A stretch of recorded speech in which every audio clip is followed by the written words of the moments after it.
எந்த ராசிக்காரர்கள் எந்த சிவமந்திரத்தை சொன்னால் பல மடங்கு பலன் கிடைக்கும்? தோற்றமும் முடிவும் இல்லாத பரம்பொருளாக இருக்கும் சிவபெருமானை அடைய சிவமந்திரங்களை யார் எப்பொழுது சொன்னாலும் அதற்கு பலன்கள் உண்டு.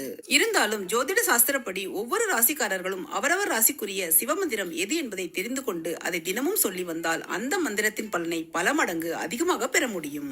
தினமும் குளித்துவிட்டு சிவனை நினைத்து அவரவர் ராசிக்குரிய மந்திரங்களை 108 முறை சொல்லி வந்தால் பல மடங்கு அதிகமான நன்மைகள் கிடைக்கும். துன்பங்கள் நீங்கும், கிரக விலகி ஜாதகம் பலப்படும், சிவனின் அருளால் அனைத்து நன்மைகளும் தேடி வரும், கர்ம வினைகள் குறையும், மோட்சம் கிடைக்கும், சிவனின் அருள் உடனிருப்பதை உணர முடியும். ராசிகளுக்கு ஏற்ற சிவமந்திரம்: மேஷம், தனுசு, சிம்மம் ஓம் நம சிவாய.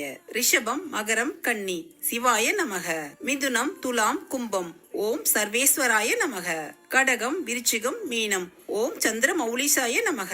இந்த மந்திரங்களை எப்போது வேண்டுமானாலும் சொல்லலாம். ஆனால் விளக்கேற்றி வைத்தோ அல்லது சிவன் கோயிலுக்கு சென்றோ அல்லது அதிகாலை வேளையிலோ சொல்லி வருவது மிகவும் விசேஷமாகும். சிவராத்திரி, பிரதோஷம், திங்கட்கிழமை, அமாவாசை, பௌர்ணமி போன்ற நாட்களில் இந்த மந்திரங்களை சொல்லி சிவனை வணங்குவது சிறந்த பலன்களை தரும்.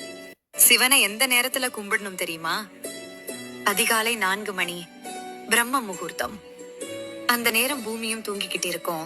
ஆனா சிவபெருமான் விழித்துக்கிட்டே நம்மளை பார்க்கிற நேரம். அந்த நேரம் ஒரு ஓம் நம சிவாய சொன்னா அது நேரா சிவன் உள்ளங்கையில் சேரும். சாயங்காலம் 4 மணி முதல் 6 மணி வரை பிரதோஷ காலம்.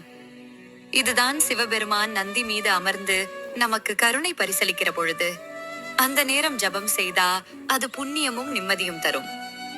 இரவு 12 மணி நிசிகாலம். இந்த நேரம் ஆன்மீக அலைச்சலே அதிகமா இருக்கும்.